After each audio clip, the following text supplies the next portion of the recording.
This channel does not promote any violence, harmful, or illegal activities. All content provided by this channel is meant for an educational and information purpose only.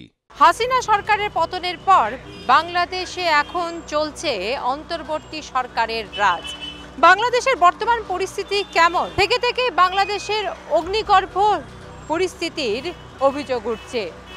সেখানে সংখ্যালঘুরা কতটা নিরাপদ? কি বলছেন বাংলাদেশে যারা বাসিন্দা, যারা ভারত এসেছেন, তারা কি বলছেন বাংলাদেশ সম্পর্কে? আসুন শুনে নেওয়া যাক। বাংলাদেশের পরিস্থিতি তো ভিসা দিচ্ছে না, এখন তো আসা যাওয়া করতে পারতেছে না। আমি মেডিকেল ভিসা আসছি, ঠিক আছে, মেডিকেল ভিসা। আতঙ্কের মধ্যে থাকতে হচ্ছে বাংলাদেশের মধ্যে। আতঙ্কে তো থাকা হয় না আর কি, মোটামুটি চলতেছে তো ভালোই। এখন ঠিক আছে, ঠিক আছে, কিন্তু এই যে অভিযোগগুলো উঠছে যে সংখ্যালঘুদের উপর অত্যাচার, আর কিন্তু আমি বাংলাদেশ থেকে আসছি অনেকদিন হয়, বুঝছেন। দেখেন কোন দেশে যদি সংখ্যালঘুদের উপর অত্যাচার হয়, যে অভিযোগ ওঠে, তারা তো সংখ্যায় অনেকটা কম হয়, তো সেক্ষেত্রে কি বলবেন? সবাই তো আপনার মিলেমিশে চলাফেরাটাই করা উচিত, ঠিক না?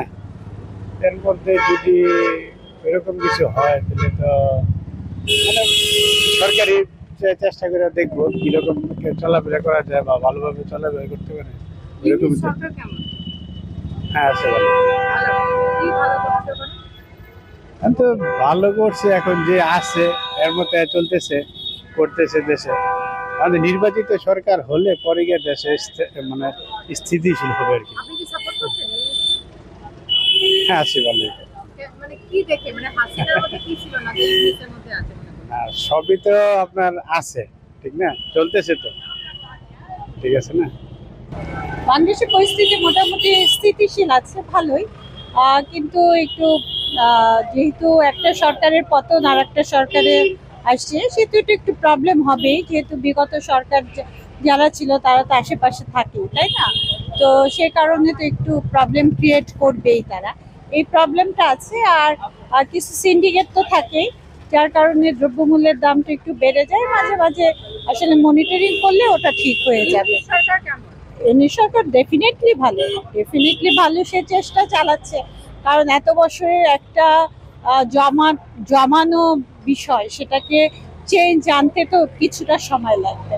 ডেফিনেটলি সে ভালো। এই সরকারের বিরুদ্ধে বারবার অভিযোগ হচ্ছে সংখ্যালঘুদের উপর অত্যাচার হচ্ছে। না, এটা আসলে ঠিক না, সংখ্যালঘুদের উপর অত্যাচার হচ্ছে না। হ্যাঁ, আমিও সংখ্যালঘু, আমিও একজন খ্রিস্টান, সে ওরকম অত্যাচার আমি দেখছি না। আমার ইসকনকে নিষিদ্ধ করার অভিযোগ উঠছে, এটা আসলে ইনভেস্টিগেশনের দরকার। হ্যাঁ, আমার কতটা অভিযোগ উঠছে, অভিযোগ তো অনেকেই উঠছে, তাই না? এখন আমার প্রপার ইনভেস্টিগেশন না হলে আমি তো সেই প্রপার জায়গাটায় যেতে পারি না। খাস করে আমি বলে দিতে পারি না যে আমার সংখ্যালঘুদের উপরে অত্যাচার হচ্ছে, ঠিক আছে? তো আমি এটা ইয়ে করি আর কি, যে প্রপার ইনভেস্টিগেশনে সবকিছু সম্ভব। টিসা বন্ধ, ব্যবসা বাণিজ্য সব, হোটেল সব বন্ধ, এই আর কি। মানে ব্যবসা বাণিজ্য খুবই আপনার ওখানে কি সবসময় একটা আতঙ্কের মধ্যে থাকতে হচ্ছে? সবসময় আতঙ্কের মধ্যে থাকতে হচ্ছে। আপনি কোথায় থাকেন? আমি বাংলাদেশে থাকি। বাংলাদেশে কোথায়? বাংলাদেশে, ঢাকায়। ওখানে কেমন, মানে সবসময় কি রকম পরিস্থিতি? খুবই আতঙ্কে। দেখেন না, ফেসবুক খুললে তো দেখবেন দোকানপাট ভাঙচুর হচ্ছে, সব ভাঙচুর হচ্ছে, হিন্দুদের মন্দির ভাঙচুর হচ্ছে, সবকিছু ভাঙচুর হচ্ছে। আপনি কি ব্যবসা করেন? मेरा दुकान है। এই যে বাংলাদেশের ভিসা দিচ্ছে না, মানুষ আসতে পারছে না, ব্যবসায় কতটা এফেক্ট করেছে? व्यवसाय तो बहुत खराब कर दिया है, लेकिन मोदी को यही बोलना है कि उसको यहाँ क्यों रखे शेख हसीना को। जब बोलता है वो कि यहाँ दूसरा मुसलमान इंडिया में नहीं रहेगा, तो फिर उसको क्यों रख करके है? उसको भगाओ यहाँ से। नहीं आ रहा वो यहाँ, इसलिए तो नहीं आ रहा।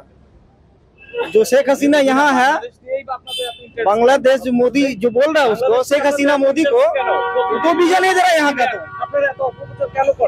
আমাদের দেশ অনেক ভালো আছে, অনেক भालो नहीं, यहाँ से उसको भगाओ। शेख हसीना को यहाँ से भगाओ, यहाँ से भगा दो। বাংলাদেশের পরিস্থিতি তো এখন দেখতেছি আমাদেরকে, মানে পূর্ববর্তী সরকারকে যে ফ্যাসিস্ট বলা হইতেছিল, এখন দেখতেছি যে ফ্যাসিজম শুরু হয়েছে 5 তারিখের পর। আপনি ধর্ম পালন করতে পারতেছেন না, আপনি রাজনীতি পালন করতে পারতেছেন না, মানে ডেমোক্রেসির কোনো সুযোগই নাই। আপনি একটা অবৈধ সরকার এসে দখল করে রাখছে, তারা কবে নির্বাচন দিবে এটা কোনো সুযোগ নাই। মানে তারা প্রকাশই করতেছে না যে তারা নির্বাচন কবে দিবে। অবশ্যই তা আতঙ্কের মধ্যে যে এক গণতন্ত্রে আপনি একটা দলকে সমর্থন করলে তারা ব্যান করতেছে, তারা মানে মিথ্যা মামলা দিতেছে, গ্রেপ্তার করতেছে, বাসায় আপনার পুলিশ যাচ্ছে, এটা তো আতঙ্কের বেশি। এই যে সংখ্যালঘুরা বারবার অভিযোগ করছে তারা নিরাপদ নয়, সত্যি কি নিরাপদ? এখন সংখ্যালঘু যখন তার মানে প্রত্যেকটা ধর্মই একটা মানে রাষ্ট্রের অবিচ্ছেদ্য অংশ, এটা অস্বীকার করার কোনো সুযোগ নাই। আমার স্টেটে বিভিন্ন মতাবলম্বী থাকবে, তারা যখন তাদের রাইটস নিয়ে কথা বলবে আমি তাদেরকে কেন পিটাবো? তারা যখন তাদের রাইটস নিয়ে কথা বলবে আমি তাদের নেতাকে কেন গ্রেফতার করব? এটা তো গ্রেফতার করার কোনো সুযোগ নাই। তারা 8 দফা দাবি দিছে, তারা সংখ্যালঘুদের নিরাপত্তা চায়। আপনি নিরাপত্তা নিশ্চিত করেন, নিরাপত্তা নিশ্চিত না করে সে দাবি করছে দেখা যায় তাকে গ্রেফতার করবেন, এটা আপনি কোন আইনে পাইলেন? এই যে ইসকনকে বলছে নিষিদ্ধ করার ইসকনের ব্যাপারটা আমি বলি যে চিন্ময় প্রভুকে যে গ্রেফতার করলো তার বিরুদ্ধে আনা হয়েছে কি রাষ্ট্রদ্রোহ অভিযোগ। রাষ্ট্রদ্রোহ অভিযোগ পুলিশ আগে তদন্ত করবে, তদন্ত করে তার বিরুদ্ধে অভিযোগের সত্যতা পেলে তাকে গ্রেফতার করবে। কিন্তু সত্যতা পাওয়ার আগেই তাকে কেন গ্রেফতার করা হলো?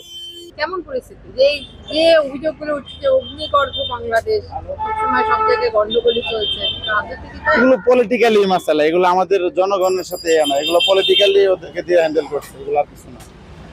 ইউনিট সরকার কেমন? ইউনিট সরকার তো জনগণের সরকার, ইউনিট সরকার তো আর কোনো মানে পলিটিক্যাল উপদেষ্টা ওনারা, অবশ্যই ইউনিট সরকার ভালো। কিন্তু তার বিরুদ্ধে এই সরকারের বিরুদ্ধে অভিযোগ করছে যে সংখ্যালঘুরা নিরাপদ নয়। না, এটা সংখ্যালঘুদেরকে জিজ্ঞাসা করেন সংখ্যালঘুরা কি নিরাপদ আছে কিনা। অভিযোগ তো দেওয়ার মতন অনেক কিছু থাকবে, আমি আপনার বিরুদ্ধে অভিযোগ দিব, আপনি আমার বিরুদ্ধে অভিযোগ দিবেন, কিন্তু বাস্তবতা কি আসলে বাংলাদেশে হিন্দু মুসলিম কোনো আলাদা না, ওরা সবাই এক। যেমন আমরা এখানে আসি, আমরা যেরকম আমাদেরকে ওরা আলাদা দেখে না, আমরা ওনাদেরকে আলাদা দেখি না। কি ভাই দেখেন, তাহলে এরকম আমরা সকলেই, আমরা গিয়ে দেখবেন কলকাতার চাইতে অথবা হিন্দুস্তান থেকে বাংলাদেশের হিন্দু মুসলমান বেশি ভালো আছে এখনো। ছবিগুলো ভাইরাল হচ্ছে সেগুলো কিরকম ছবি?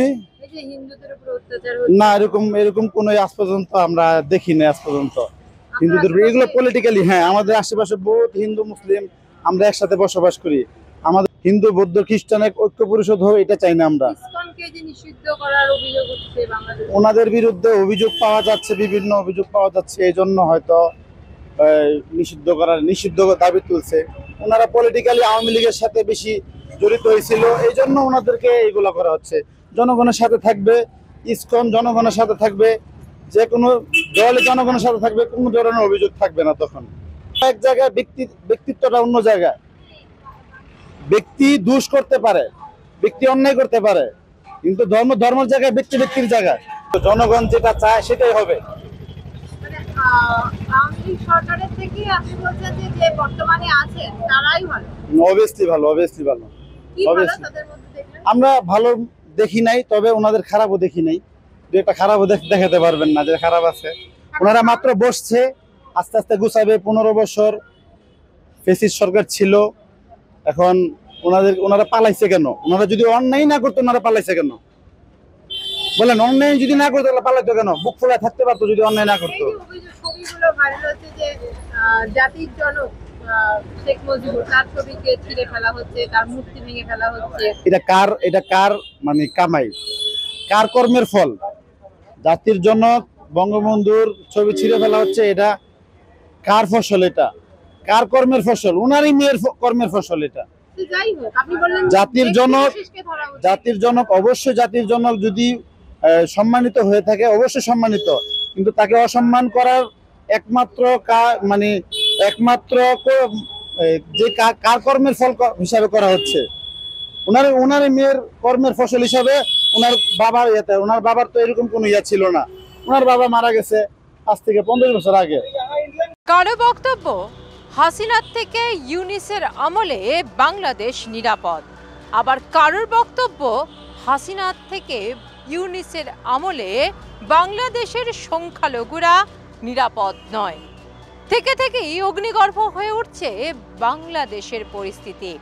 বাংলাদেশের বেশ কয়েকজন বাসিন্দার সঙ্গে আমরা কথা বলেছিলাম, তাদের কাছ থেকে এমনটাই মতামত জানা গেল। ক্যামেরায় বিনয় মণ্ডলের সঙ্গে নাজের রহমানের রিপোর্ট, আর প্লাস নিউজ, কলকাতা।